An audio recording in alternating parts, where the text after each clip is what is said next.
We have a 2014 Mazda 6 here in the garage, and we're getting ready to replace the cabin filter in it. So this is the channel where you two get to work on your car, right, Nick? That's right. Because Steve and I are tired. All right, guys, so we're going to be replacing cabin air filter.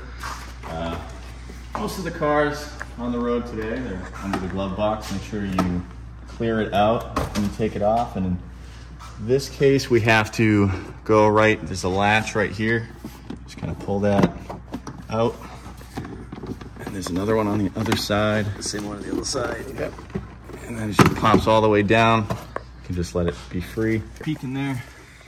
You know, some cars will look a little bit different than this. Some are behind in the corner. A lot of Fords are kind of in the behind there, but if you just look right here, it's just this black one. It's just clipped in. Yeah, it's nice and easy. Pull it out, super easy. In this case, mine's a little bit dirty. Nothing to be ashamed of. Compare that to the brand new one. Now, super important to look at is on these, you'll see airflow arrows. Yep. You want to point that in the direction where the car is coming in. And on this, you see, sometimes there's arrows, but in this case, you want the airflow to be coming. This air filter has a latch on it, so it's kind of hard to goof it up because it only snaps into one spot. And that's it. Yeah.